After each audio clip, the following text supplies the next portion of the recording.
बलराम जी ने बहुत मना किया युद्ध के लिए, कोई 18वां दिन चल रहा था महाभारत का। दुर्योधन और भीम गदा युद्ध करने वाले थे। गदा युद्ध बलराम जी से सीखा था। बलराम जी गुरु थे दुर्योधन के। ऐसा मानना है इसलिए तुम लड़ो मत। दुर्योधन अब वो मानेगा कि नहीं मानेगा जरूरी नहीं है। कोई पूछे श्रद्धा पूर्वक जिज्ञासा पूर्वक तब बताओ।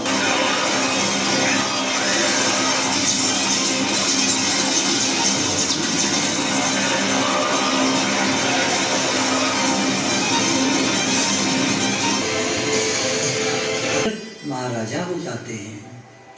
सुखदेव जी कहते हैं राजन, उनके वस्त्र तो फटे पुराने थे ही, उनकी पत्नी के भी वैसे ही थे। वह भी अपने पति के समान ही भूख से दुबली हो रही थी।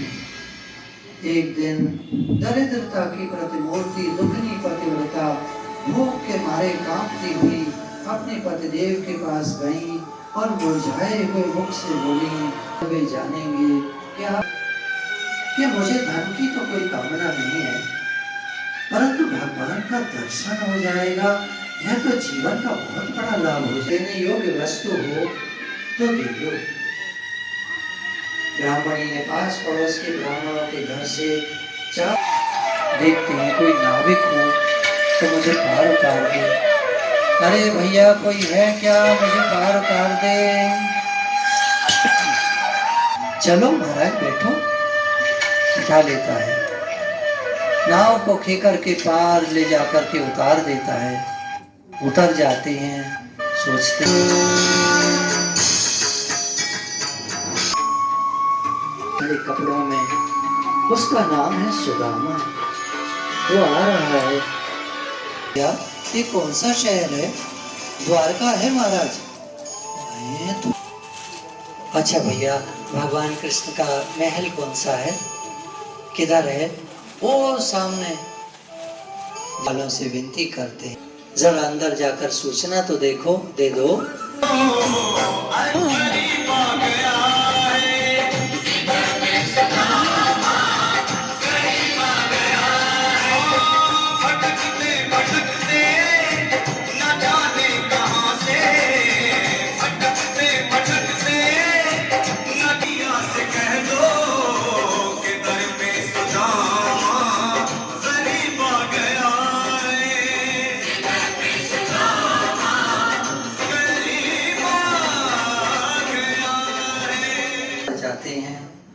समय भगवान कृष्ण अपनी प्राण प्रिया रुक्मणी जी के पलंग पर बैठे हुए थे।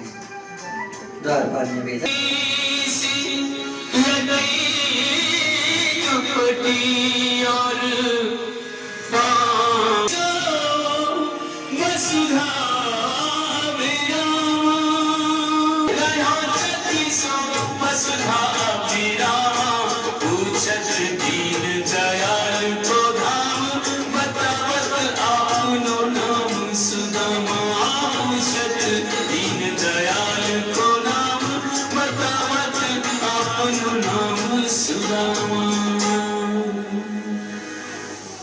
फटे चित्रों में है, अपना नाम बता रहा है। नंगे पाल सखा की भेंट को व्याकुल, कुछ ना सूझे कुछ ना दिखे है, कुछ ना सूझे कुछ ना दिखे है। गद गद मन है हर्षित तन है, गति अगवानी हर्षित होके धाए, हर्षित होके धाए।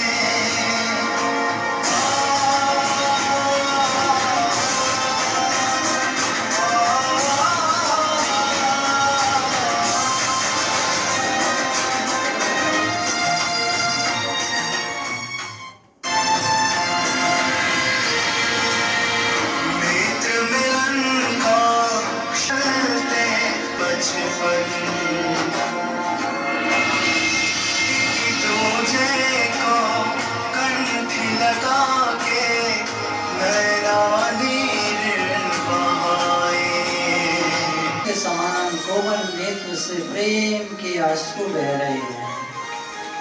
परीक्षित, कुछ समय के बाद भगवान श्री कृष्ण ने उन्हें ले जाकर अपने पलंग पर बिठाया, पर धारण किया। फिर उन्होंने बड़े ही आनंद से सुगंधित धूप डाली। इस प्रकार से पुराने वस्त्र पहने हुए थे, शरीर अत्यंत मलिन और दुर्बल।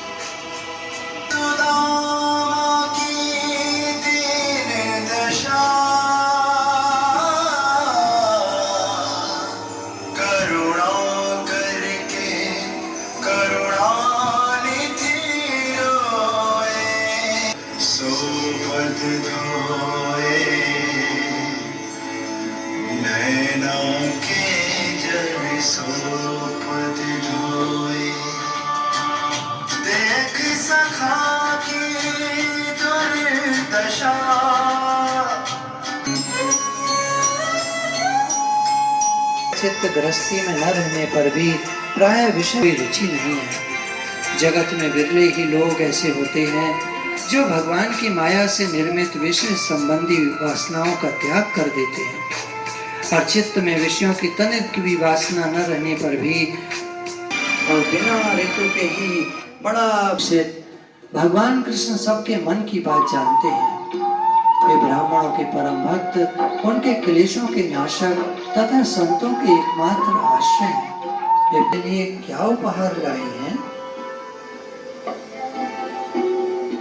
जो पुरुष प्रेम में उस शुद्ध चित्त भक्त का वह प्रेम उपहार केवल स्वीकार बल्कि तुरंत भोग लगा लेता हूँ। परीक्षित, भगवान श्री कृष्ण के ऐसा कहने पर उन ब्राह्मण देवता ने लज्जावश, उन्होंने ब्राह्मण के आने का कारण, उनके हृदय की बात तो जान ही ली थी। अब वे विचार करने अपनी पतिव्रता पत्नी को प्रसन्न करने के लिए उसी के आग्रह से यहाँ आया है। अब मैं इसे ऐसी ये चिवड़े न केवल मुझे बल्कि सारे संसार को प्राप्त करने के लिए पर्याप्त है। ऐसा कहकर वे उसमें से एक मुट्ठी चिवड़ा खाने लगे और दूसरी मुट्ठी ज्यों ही भरी।